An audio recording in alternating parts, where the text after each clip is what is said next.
بڑے غور کے ساتھ سورہ مومنون کی ان ابتدائی آیات پر غور کرنا چاہیے۔ رب فرماتا ہے قد افلح المؤمنون، تحقیق مومن کامیاب ہو گئے۔ کون سے مومن؟ الذین هم فی صلاتہم خاشعون، وہ جو اپنی نمازوں میں گڑ گڑانے والے ہیں، خشوع کے ساتھ، عاجزی کے ساتھ، انکساری کے ساتھ، ذوق کے ساتھ نماز پڑھنے والے ہیں۔ والذین هم عن اللغو معرضون، اور وہ جو بیہودہ باتوں سے منہ پھیرنے والے ہیں، لغویات سے اپنا رخ پھیرنے والے سنجیدہ لوگ۔ پھر ارشاد فرمایا والذین هم للزکاۃ فاعلون، جو زکوٰۃ دینے کا کام کرنے والے ہیں۔ پھر فرمایا والذین هم لفروجہم حافظون، اور وہ لوگ جو اپنی شرمگاہ کی حفاظت کرنے والے، اپنی شرمگاہ کی حفاظت کرنے والے۔ الا علی ازواجہم، مگر یہ کہ اپنی بیویوں پر، او ما ملکت ایمانہم، یا اپنی شرعی باندیوں پر۔ اس زمانے میں جو لونڈی خریدی جاتی تھی اس سے بھی وطی کرنا جائز تھا، اگرچہ اب لونڈیاں موجود نہیں ہیں تو یہ فعل بھی موجود نہیں، سوائے اپنی بیویوں پر یا شرعی باندیوں پر۔ فإنہم غیر ملومین، فرمایا جو یہ کام کرے اس پر کوئی ملامت نہیں ہے، اپنی بیوی کے پاس شرعی طریقے سے جائے یا باندی کے پاس جائے۔ فمن ابتغى وراء ذلك، اور جو آدمی اس کے بعد اس حد سے بڑھے، اس کے سوا کچھ اور کرے جو بندہ، فرمایا فاولئک هم العادون، یہ لوگ حد سے بڑھنے والے ہیں۔ جو لونڈیوں اور باندیوں کے علاوہ، اپنی بیویوں کے علاوہ کسی اور جگہ گندگی کریں، یہ حد سے بڑھنے والے، حدوں کو کراس کرنے والے لوگ ہیں۔ پھر ارشاد فرمایا والذین هم لاماناتہم وعہدہم راعون، اور وہ جو اپنی امانتوں اور اپنے وعدوں کی رعایت کرتے ہیں، امانتیں ادا کرتے ہیں، وعدے پورے کرتے ہیں۔ اور وہ لوگ جو اپنی نمازوں کی حفاظت کرنے والے ہیں، جن میں یہ خوبیاں آ گئیں، میرا رب فرماتا ہے نماز میں خشوع وضو حاصل ہو گیا، فضولیات سے بچ گئے، زکوٰۃ ادا کرنے والے بن گئے، شرمگاہ کی حفاظت کرنے والے بن گئے، امانتیں عہد پورے کرنے والے بن گئے، اپنی نمازوں کے محافظ ہو گئے۔ اللہ اکبر، قربان جائیں۔ مالک فرماتے ہیں اولئک هم الوارثون، یہی لوگ تو وارث ہیں۔ یا اللہ کس چیز کے؟ فرمایا الذین یرثون الفردوس، یہ لوگ جنت کے وارث ہیں، یہ جنت کے وارث ہیں یہ لوگ۔ ہم فیہا خالدون، اور فردوس سے، جنت سے نکالے نہیں جائیں گے، ہمیشہ ہی جنت میں رہیں گے۔ یہ آیات اللہ کا مطالبہ بھی ہے، یہ آیات صحابہ، اہل بیت، اولیاء اللہ، ان تمام کی سیرت کا عکس بھی ہے۔ اور سب سے بڑھ کر سیدہ عائشہ صدیقہ فرماتی ہیں یہی تو آیات ہیں جنہیں اچھی طرح سمجھ لو گے تو تمہیں مدینے والے کے اخلاق بھی سمجھ میں آ جائے گا، حضور کے اخلاق بھی تمہیں سمجھ میں آئیں۔ بڑے غور کے ساتھ سورہ مومنون کی ان ابتدائی آیات پر غور کرنا چاہیے۔ رب فرماتا ہے قد افلح المؤمنون، تحقیق مومن کامیاب ہو گئے۔ کون سے مومن؟ الذین هم فی صلاتہم خاشعون، وہ جو اپنی نمازوں میں گڑ گڑانے والے ہیں، خشوع کے ساتھ، عاجزی کے ساتھ، انکساری کے ساتھ، ذوق کے ساتھ نماز پڑھنے والے ہیں۔ دیکھیں قرآن نے یہ نہیں کہا شروع میں کہ وہ لوگ اپنی نماز پابندی سے پڑھتے ہیں، بلکہ فرمایا وہ نمازوں میں عاجزی کرتے ہیں، وہ نماز میں خشوع کرتے ہیں، خضوع کرتے ہیں۔ نماز ہم بھی پڑھتے ہیں، ڈھیر سارے لوگ ہیں جن کا یہ مطالبہ ہے کہ میرا نماز میں دل ہی نہیں لگتا۔ پہلی بات تو یہ ہے کہ دل نہ بھی لگے تو نماز پھر بھی پڑھنی ہے، اور دوسری بات یہ کہ دل لگانے کو بھی تو کچھ انسان کے پاس چیزیں ہونی چاہیے نا، کوئی ضروریات ہوتی ہیں۔ سب سے پہلی بات یہ کہ مسئلہ نماز کا نہیں، مسئلہ اہمیت کا ہے۔ آپ نے اللہ تبارک و تعالیٰ کی ذات کی، رب کریم کے جلالت کی جتنی زیادہ اہمیت اپنے دل میں محسوس کر لی، اتنا ہی نماز کی طرف توجہ آپ کی بڑھ جائے گی۔ آپ سادی سی مثال ہے، غور کر لیں، جتنا آپ اپنے استاد کو پروٹوکول دیتے ہیں، جتنی عزت کرتے ہیں، اتنا ہی وقت پہ آپ ان کے پاس پہنچ بھی جاتے ہیں۔ اگر آپ کے دل میں اہمیت نہیں ہے تو آپ ٹال دیں گے، اور جس استاد کی اہمیت ہے اس کے فون کی گھنٹی بجتے ہی فون بھی اٹھایا جائے گا، اور بات پوری مکمل بھی نہیں ہوگی تو کہا جائے گا جیسے آپ کہیں گے، اور جو وقت وہ دیں گے ان سے 10 منٹ پہلے پہنچنے کی کوشش بھی کی جائے گی۔ بس سمجھ لیں دل لگنے نہ لگنے کا مسئلہ نہیں، اہمیت کا مسئلہ ہے۔ آپ جتنی اپنے مالک کی بارگاہ کی اہمیت سمجھ لیں گے اتنا ہی وقت پہ مسجد آئیں گے، اتنا ہی شوق سے نماز پڑھیں گے۔ دوسری بات، نماز کے ترجمے پہ غور کریں۔ آپ یقین کریں اگر نماز کا ترجمہ ہمیں آ جائے نا تو ہمیں تو یوں لگے کہ ہم تو اپنے مالک کی بارگاہ میں عرض و معروض کرنے حاضر ہوئے ہیں۔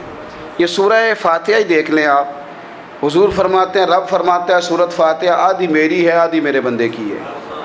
جب اس نے کہا الحمدللہ رب العالمین الرحمن الرحیم مالک یوم الدین ایاک نعبد و ایاک نستعین، جب یہاں تک وہ لفظ کہتا ہے تو یہ حصہ میرا تھا۔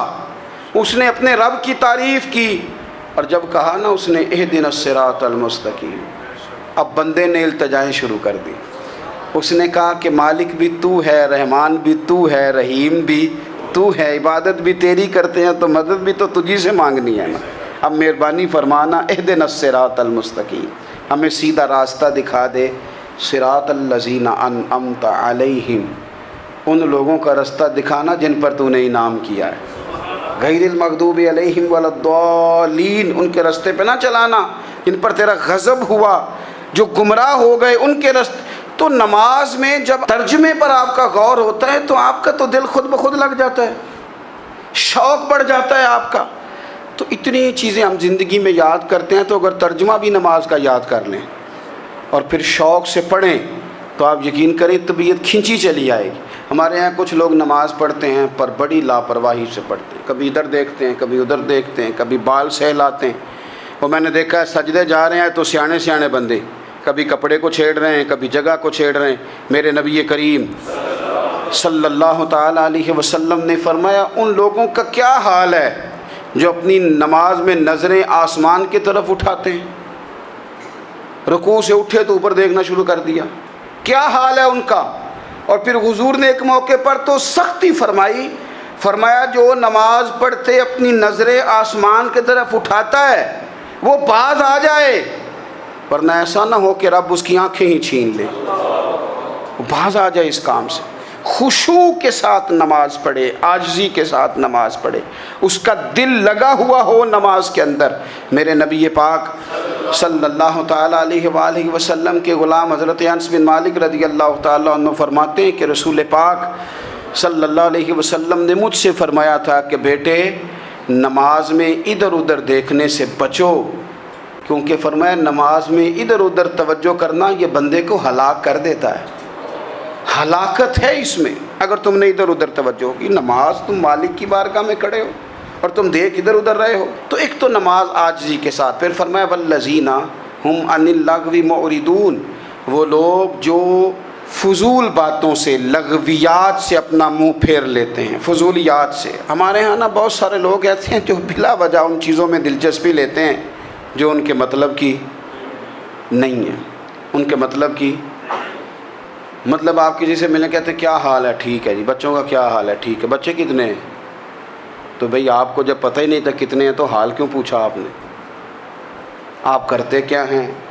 آپ کا بڑا بھائی کیا کرتا ہے، چھوٹا بھائی کیا کرتا ہے، ابا جی کیا کرتے ہیں؟ بھئی آپ کے مطلب کی بات نہیں، آپ مطلب کی مقصد کی بات کریں، بے مقصد باتوں میں الجھنے کی ضرورت نہیں ہے۔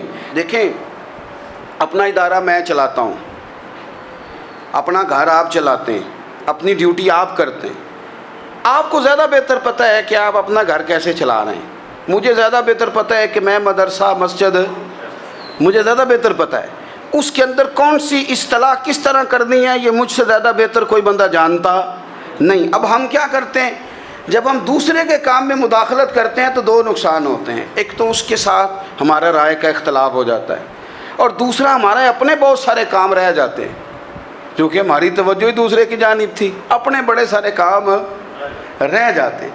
اس لیے بہت ساری ایسی چیزیں ہیں جن میں بلا وجہ کوئی مقصد نہیں۔ ہم پرانے لوگوں سے باتیں سنا کرتے تھے، ہمارے بزرگ کہا کرتے تھے جڑے پنڈ جانا نہیں، جڑے پنڈ جانا نہیں اودہ راہ پوچھنے دی کی لو۔ لغویات میں نہ الجھیں، فضولیات میں نہ الجھیں۔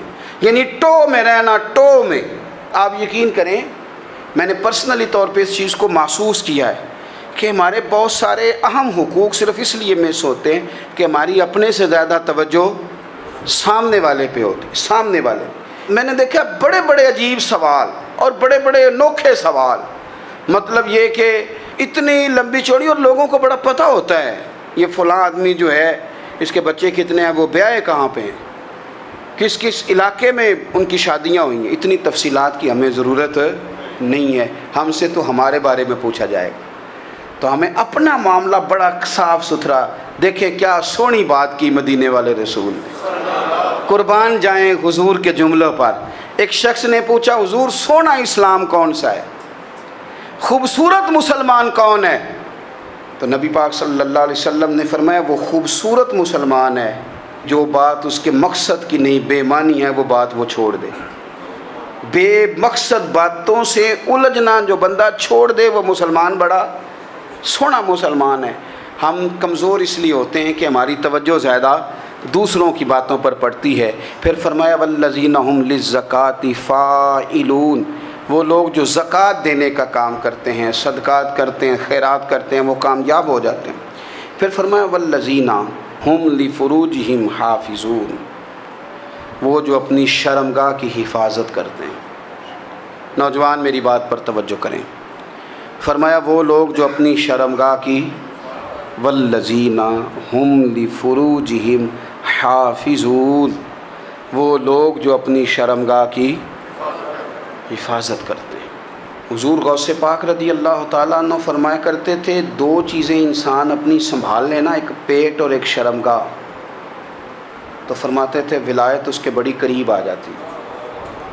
ہم نہ ان لذات میں الجھ جاتے ہیں۔ سیانے سیانے بندے روٹی کمر سیدھی کرنے کے لیے کھانی چاہیے، زبان کے ذائقے کے لیے نہیں کھانی چاہیے۔ یہ زبان کا ذائقہ لگ جائے یہ کہیں کا نہیں چھوڑتا انسان کو۔ اپنی شرمگاہ کی جو لوگ حفاظت کر لیتے ہیں، کوئی بڑے سے بڑا گناہ کرنے سے بھی بندہ کافر نہیں ہوتا، بندہ کفر کرنے سے کافر ہوتا ہے۔ گناہ بڑے سے بڑا کرنے والا بھی گناہ گار ہے، کافر نہیں۔ لیکن بعض گناہ ایسے ہیں جو جس وقت بندہ کر رہا ہوتا ہے اس وقت وہ مومن نہیں ہوتا۔ میرے نبی کریم صلی اللہ تعالیٰ علیہ وسلم نے فرمایا جب کوئی شرابی شراب پیتا ہے اس وقت مومن نہیں ہوتا، جب کوئی چور چوری کرتا ہے تو اس وقت مومن نہیں ہوتا، اور جب کوئی زانی زنا کرتا ہے تو تب وہ مومن نہیں ہوتا۔ اتنی دیر کے لیے اس کے دل سے ایمان نکال لیا جاتا ہے۔ یہ جو ہمارے لڑکے بن سنور کے نکلتے ہیں، یہ جو میک اپ کا خرچہ لڑکیوں کے برابر لڑکوں کا ہوتا جا رہا ہے، یہ جو لڑکے بھی رات کو چہرے پر کریم لگا کر کے سوتے ہیں، یہ بتا سکتے ہیں کہ مقاصد کیا ہے؟ بتا سکتے ہیں؟ یعنی بچے بھی بغیر شیمپو کے بال نہیں دھوتے، مثلا کیا کرنا ہے آپ نے اس کا؟ بڑی بڑی قیمتی چیزیں جو ہیں وہ آپ نے رکھی ہوئی ہیں، مقصد کیا ہے؟ یہ جو ہمارے بچے بن سنور کے نکل رہے ہیں تو کیا دعوت دے رہے ہیں سوسائٹی کو؟ شارٹ نکرے پہن کے جو نکلے ہوئے ہیں، اریاں لباس پہن کے نکلے ہوئے ہیں۔ اقبال نے کہا تھا دیار مشرق ہوس میں غلطاں، شباب اریاں شراب عیسیاں، جسے بھی دیکھو غری کے عیسیاں۔ ہم ایسی تہذیب کیا کریں گے؟ شباب اریاں، تم نے اپنی جوانی ننگی کر ڈالی ہے ساری، معاذ اللہ۔ کن مقاصد کے لیے؟ میں وہ اعداد و شمار بتا نہیں سکتا۔ ہمارے ہاں گند سستا ہو گیا ہے، لوگوں نے گناہ تک پہنچنا آسان بنا دیا ہے۔ آپ دیکھ لیں گندگی دروازے پہ، ہر گند موبائل میں۔ کیسے بچائیں ان بچوں کو؟ کیا کریں؟ کلیجے پھٹتے ہیں۔ ابھی باتیں سوچتے ہیں تو سوچتے ہیں آنے والی نسل کو کہاں لے جائیں، کہاں چھپائیں، کیا ایسا کریں کہ یہ بچ جائیں۔ خدا را قربان جائیں حضرت عثمان غنی پر۔ مصنف ابن ابی شیبہ میں صحابہ فرماتے ہیں حضرت عثمان غنی نا بڑے مالدار تھے۔ مال آتا ہے تو لوگ عیاش نہیں ہو جاتے، مال آتا ہے تو لوگوں کی خواہشات بہت بڑھ نہیں جاتی۔ بڑے مالدار تھے، مالدار بھی تھے اور سونے بھی بڑے تھے۔ حضرت اسامہ بن زید کہتے ہیں میں نے زندگی میں اتنا سونا بندہ نہیں دیکھا جتنے حضرت عثمان غنی خوبصورت تھے، پیسہ بھی حسن بھی۔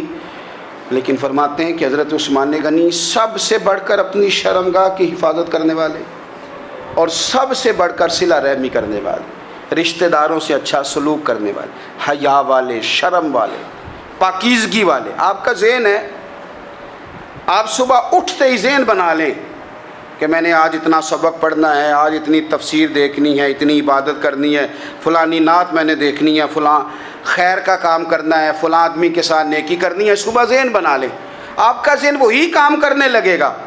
لیکن اگر صبح اٹھتے ہی ذہن میں گندگی ہے، رات کو سوتے ہی معاذ اللہ ذہن میں وسوسے ہیں، تو پھر سارا دن وہی چکی چلے گی، وہی انداز رہے گا۔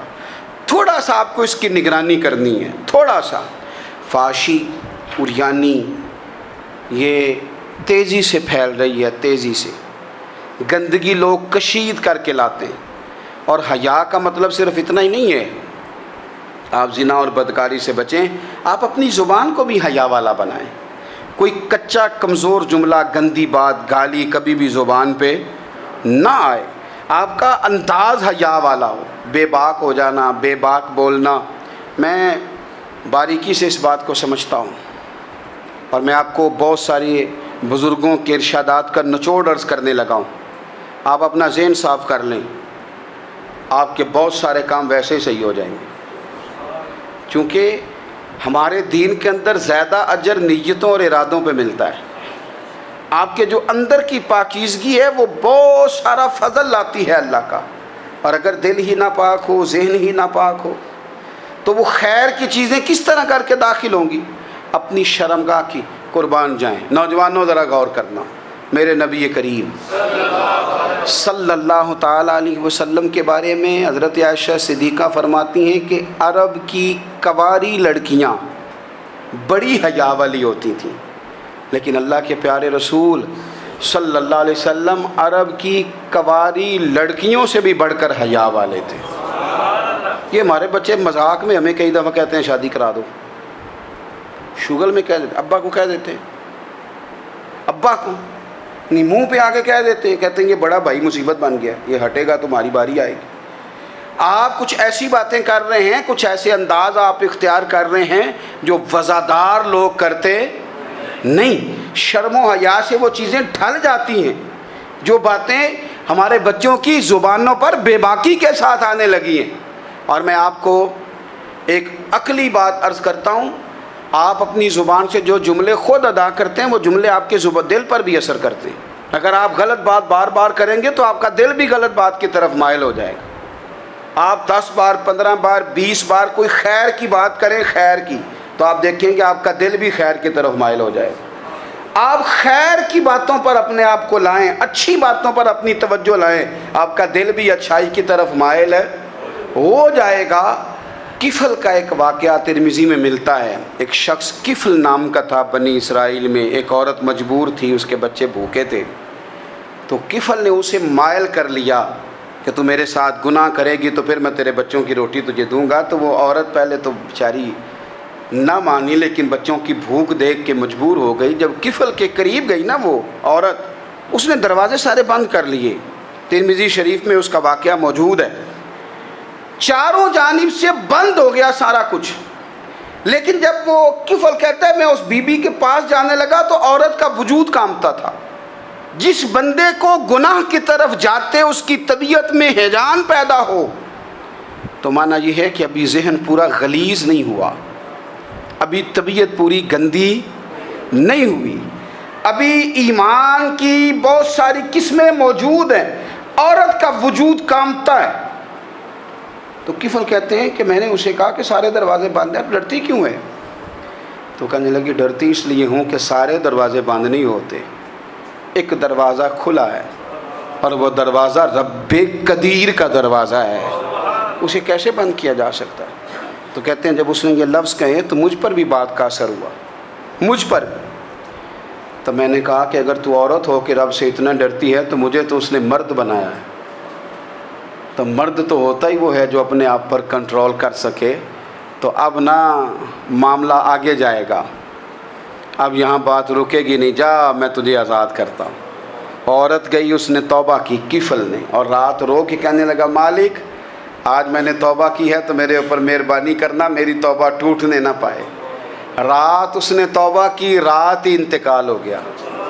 لوگوں کو پتہ تھا بڑا بے حیا ہے، بد کردار ہے، گناہگار ہے، شاید لوگ اس کا چہرہ دیکھنے بھی نہ جاتے، پر مالک کریم ہے نا، حضور فرماتے ہیں سویرے اس کے دروازے پہ لکھ دیا اللہ نے، لوگوں رب نے کفل کے سارے گناہ معاف کر دیے ہیں، اس کے دروازے پہ لکھ دیا گیا۔